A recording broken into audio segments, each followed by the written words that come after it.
Good day, everyone. Richard Cowperthwait for Northwest Access TV. Thanks for joining us as we continue with shows related to upcoming Town Meeting Day, not far away. Town Meeting Day coming up, of course, on Tuesday, March 2nd, and a number of contested races in the St. Albans area, including a couple of contested races for the Maple Run Unified School District Board. And let me just note at the outset here, ordinarily, I'd be sitting down with both or all the candidates in a contested race at the same time in any particular contested race. Well, it just didn't happen to work out that way this time, so I'm having separate interviews with the two candidates from St. Albans Town running for the Maple Run Unified School District Board, and very happy to have on the set Jennifer Williamson, one of those candidates. Thank you for having me. And the other candidate who I'll interview separately, Katie Delorier-Messier, the two candidates for a 3-year term from St. Albans Town.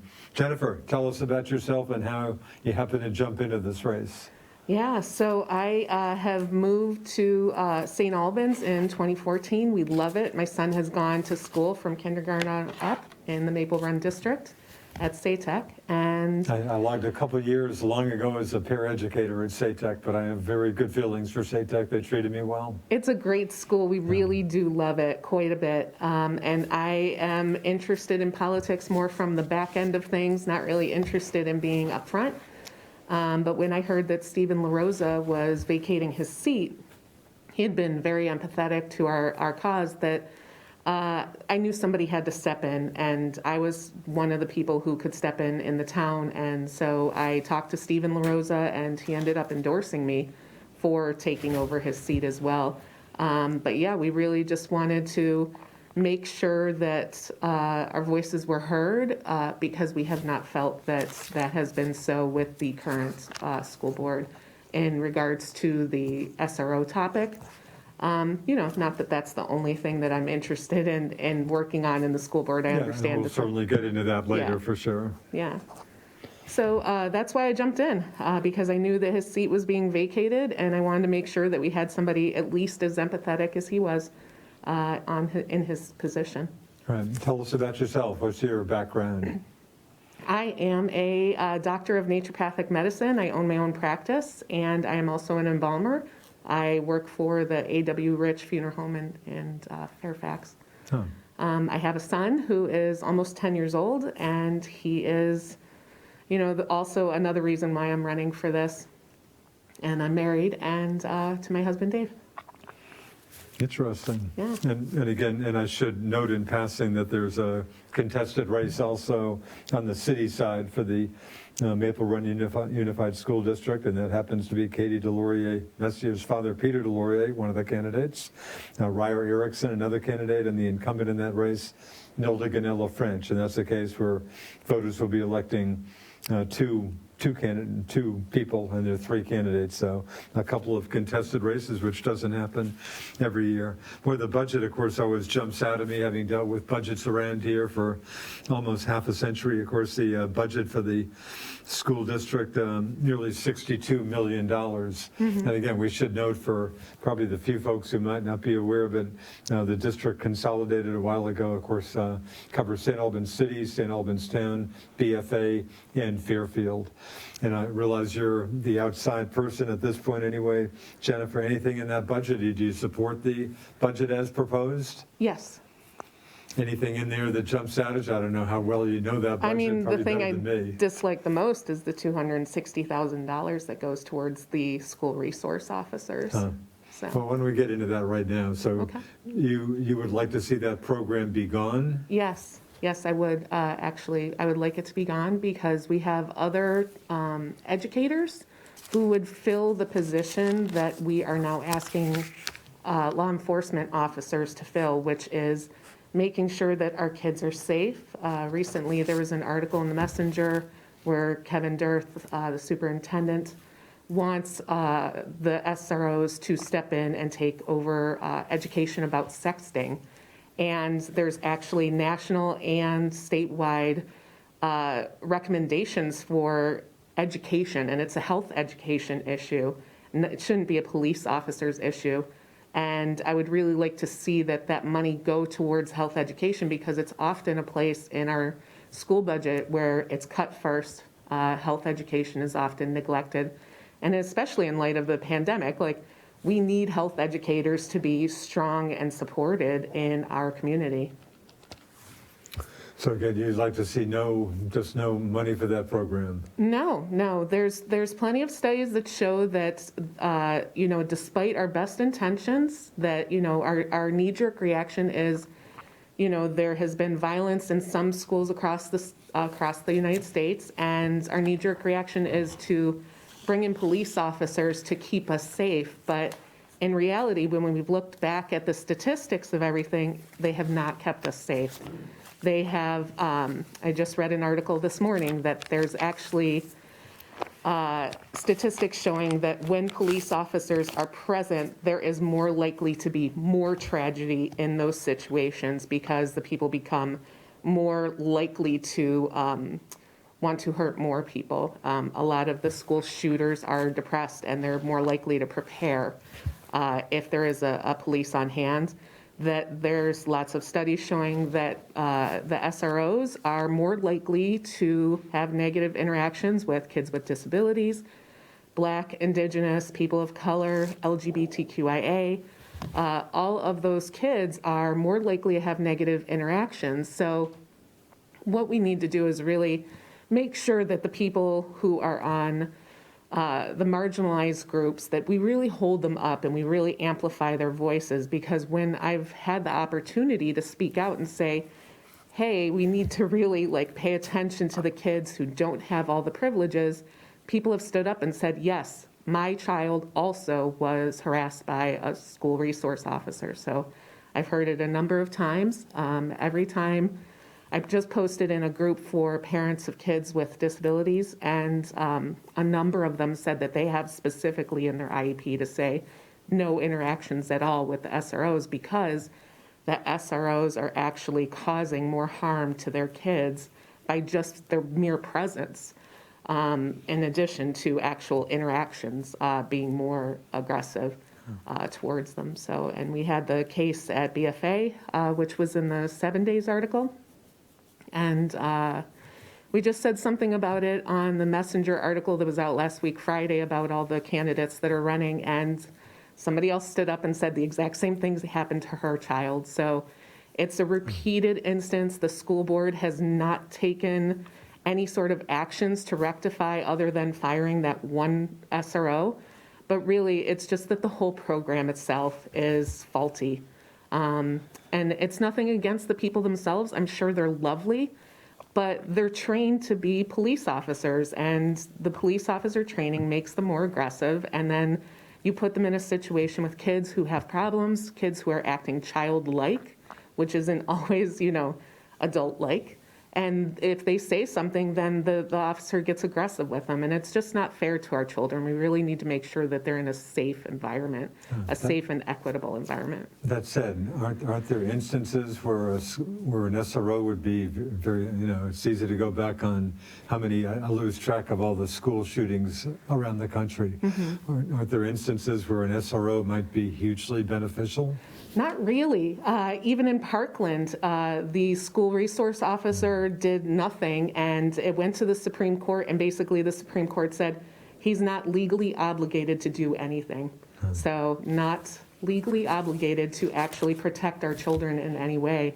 Monday there was a Vermont edition. They were talking about the SRO issues because there's two bills coming up, one that's pro-SRO and one's anti-SRO. But they were speaking with the chief of police of Colchester, and he said, the reason why we want the SROs is because you don't want to get just a random cop showing up at your school if you have an issue. That, to me, speaks volumes about how little training and how little abilities police officers have to interact with our children. We know that police officers are trained to not interact well with them, is what he's saying. So what we really want is teachers, educators, counselors, trauma-informed individuals, people who are interested in bringing equity to our environment, And those people are not police officers, so we really need other people in those positions to protect our children I and guess for the see our record- kids beforehand, before it becomes an issue. The school board is looking there's a study now into the SRO issue. Yes, there is a committee at this point, and they are looking at it. And, I've observed 2 meetings now. There's only been 2 meetings so far. And recently, the most recent meeting, I gave a public comment, and one of the deputy state's attorneys spoke right after me, and she said that we are teaching our kids to fear the police officers. And I think her intention was to say that parents are teaching their kids to fear the police officers in school. But I have to agree with her. We're teaching our kids to fear the police officers, but it's the police officers who are instigating that fear. It's not the parents. The parents are there to protect their children, and the police are causing situations where kids are fearful. Let's move. You certainly have passionate feelings about that issue. How, I guess, a huge issue with the pandemic and remote learning. How do you think the school district is fared with this very difficult situation going back almost a year? Are you comfortable with how the district has handled this? Yes, I'm very comfortable with this situation. I like that they gave us the option of staying at home at first or going to school part-time, and then when things looked a little bit better, they opened it more. This week, SATEC was actually closed. What's the story now? What is going on right now? So this week, SATEC was closed because there was 2 kids with COVID, and we had the snowstorm, so they just made it remote learning for this week. But typically, they were in school Monday, Tuesday, Thursday, Friday, and then Wednesday was a remote learning day. So do you think that's worked out pretty well? Yeah. And I like that, the systems are already in place so that if the kids are going to miss school for any reason, be it snow or COVID cases, that, we can just quickly, change and modify and do those things. What I would like to make sure is that all the kids in the schools are having adequate access to internet, that they have the ability to do the classes. Not all kids are going to have parents who can sit down with them and make sure that they're doing their classes. Yeah. Not all kids are going to have internet. So I just want to make sure that that's being addressed as well. I should note that, and again, we're taping the show on Wednesday, February 17th. Should note, I think, all public schools, I would think, are closed next week through town meeting day. Correct. So students will be getting a break.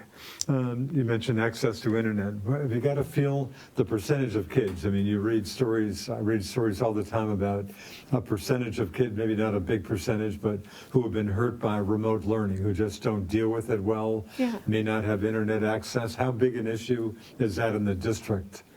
I would say it's probably a bigger issue in both Fairfield and the city school than it is the town school, just because of the financial abilities of parents in those schools, as well as just access to adequate internet a little bit farther out. So those would probably be bigger issues in those towns. Yeah. So you've been around. Your family's been here for a while. Mm-hmm. Jennifer, were you here when the vote came on whether to consolidate? Were you here for that? I think it might have been early on. We got here in 2014. Okay. So have you got a feel? How do you think that's, as we talked about, city, town, BFA, and Fairfield? Do you think that's worked out pretty well? I realize you're not on the board at this point, but yeah. I mean, I think it's worked out so far. It's nice that we can consolidate, so some of those schools that maybe don't have the same resources that other schools do can put their monies together and really accomplish a lot more than individually. Yeah. There's some positives coming out of this very difficult situation we've been all through for nearly a year, do you think? Mm-hmm. Yeah, definitely. I mean, some kids definitely thrive with this technology. They do great. Kids are very resilient. Not all kids, and we definitely need to make sure that all kids are being addressed. But yeah, I think that all good things are coming out of it, because to constantly, stick with the old system where it was just, go to school 5 days a week, sit and stare at a smart board now, as opposed to a chalkboard back in my day.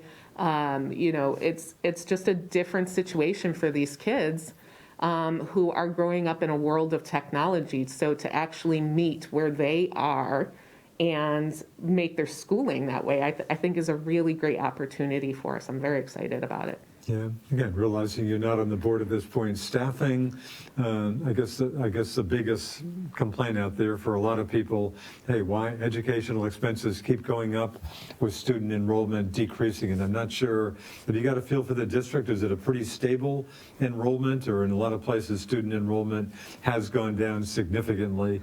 Have you got a feel? Yeah, I don't know that, but I would say that the area itself is growing, so it's only a matter of time before student enrollment will go back up again. I guess my question is it inevitable with people saying, hey, can't you lower costs? It just doesn't seem to be the way that happens. Yeah, I mean, we're always going to have new expenses, and technology is expensive, so it's very inexpensive to just have a chalkboard. But now, with all the new programs that they've had to buy and technology that they've had to buy, expenses have gone up. So that is one, financial aspect of it. Right. You hear some folks saying, hey, it's great for any students, kids who want to go to college, that's fine, but how about more attention for those students who don't want to go? I mean, talk about trades, incredibly well-paying jobs. Yeah. Should more attention, I know that issue has been getting some attention. Is that an issue that should be getting more attention? Well, the Maple Run School District has the technical school, Sure. so teaching some of the trades, so yeah. So again, that's something you certainly would like to see that makes plenty of sense. Not everybody needs to go to college. Everybody, has different skill sets, and college isn't always the right choice for everybody. Yeah, this is just coming out of my head here. I've never heard, and I'm not, saying this is a good idea, but just with the remote, you hear about it with offices a lot, with so much remote learning or remote workers. Office space may not need nearly as much office space in the future. I'm just wondering, with the two elementary schools, one in the city, one in the town, with remote learning, is it conceivable? Is this a totally crazy thought of mine that with enough remote learning that in the future the city and town might get away with one elementary school? Again, I've never heard anybody else mention that, but is that conceivable? I think it could be conceivable. Yeah. Yeah. Has anybody else mentioned that to you? No, I haven't heard anybody say No, anything either. about it. Same here. Yeah. BFA, any issues at BFA, academic issues that you're aware of that you'd like to see changes made or anything? Not that I know of at this time, yeah. Yeah. So again, you're very passionate about SRO. Other issues you're as passionate about?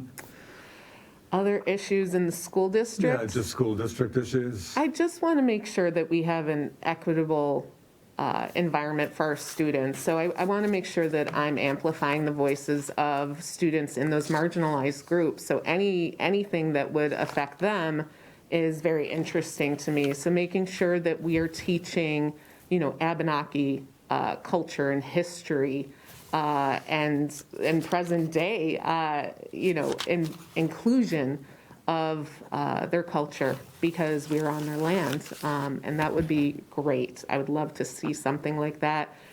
Making sure that our history is being taught in a very inclusive way in which we're talking about maybe some uncomfortable topics of racism and slavery and not just sugarcoating it and teaching. So really, and the health issue, making sure that our kids, as a doctor, it's very important that our kids are learning how their bodies work and how that interacts with the environment around them. So making sure we have a very robust health department within our schools, run by educators and counselors, looking into more mental health issues, making sure that we don't have kids who are depressed or suicidal, or who could be a danger to the community, because we're addressing it before it even gets there. Should there be more staffing to address some of those issues, or more specific staffing in positions to deal with that? Absolutely. And do you run and folks you talk to, or do you hear other people say the same thing? I have talked to somebody who worked for the, I forget the exact, but some Department of Education in which they would fund different groups and different programs. People could write grants for them, and basically the health department issue was the most, health classes were the most underfunded of the classes that asked for it, and they often would not get funded by these grants because they didn't even meet the bare minimum of what they were requiring to get it done. Interesting. Yeah. How do you, again, realizing you're kind of the outside observer at this point? Yeah. State Department of Education Secretary French, who's on typically with the governor on his biweekly news conferences. Have you got a feel for how the State Department of Education has especially handled the pandemic and its dealings with the local school districts? I don't know how it's Any- gone statewide, but here in Vermont, I'm happy with how the pandemic is being handled. Yeah. Yeah. Boy, have you got a hope, as we probably all do, that 2021 will turn out to be a much better year than last year? Definitely, definitely. I have high hopes. I'm getting my second vaccine today, so, Oh, really? Good they've for you. already shown yesterday, Governor Shumlin, You said that. not Shumlin, Governor Scott, Governor Scott, sorry. former governor. Former Governor Shumlin, but he didn't say it. It was Governor Scott who said it, that the rates of infection in the 75 and over group who has now been already vaccinated, that the numbers have gone down about 70%, Yeah. which is really exciting. So once we start getting more and more people vaccinated, I foresee that we're going to go back to a world that looks a little more familiar this year. So I'm very hopeful. I'm sure you'd hope. Do you think the next school year, fall, come September 2021, I'm sure it's your hope things might be resembling or getting closer to normalcy? Yeah, definitely closer to normalcy. I think we're always going to have that fear of what's going to happen and being more cautious and more cognizant of germ control and things like that. I think we're always going to have that ingrained in us, but I definitely foresee that by the next school year, things will look a lot more normal. Yeah, I guess fortunately kids, especially elementary school kids, I guess it changes a bit at high school level, but elementary school kids, the coronavirus seems to be not too much of a concern for Not as for those deadly as kids. the 75 and over group, Yeah. for sure. Yeah. What about obviously it's been a huge issue in some of the cities across the country with teachers, typically unionized teachers, just not wanting to go back to schools until they're vaccinated. Yeah. And Governor Scott gets asked about that periodically and says, no, of course they're doing it pretty much by age at this point. Right. And he said, no, we're not going to put teachers in a separate category. Do you think they should be in a category? Do you think teachers should be getting vaccinated ahead of a lot of other people? If we had unlimited resources Yeah. and it was just a matter of time of getting people to the front first, Yeah. I would definitely put them up there. But the problem is that we don't have enough vaccines, so we have to prioritize people who are more likely to die from the disease, and that seems to be, the 75 and up group, and now the 70 and up group. Hopefully they'll start including disabled people of younger ages, because they are also very high numbers of death. So yes, I would love for teachers to be, right up there. I commend them for going back into this situation not knowing. It was very fearful for me as a parent to send my child back to school not knowing. But we've had really good results, and there hasn't been many cases in our schools. So, Vermont as a whole is doing a great job. We have little bursts here and there, but they seem to be fairly well controlled, and it hasn't spread in the way other states have. So, yeah, Right. if we had unlimited vaccines, and that's really what Governor Scott's difficulties is that he's had to really prioritize based on the number of vaccines they have. So some people were complaining that he didn't go down to 65 this time.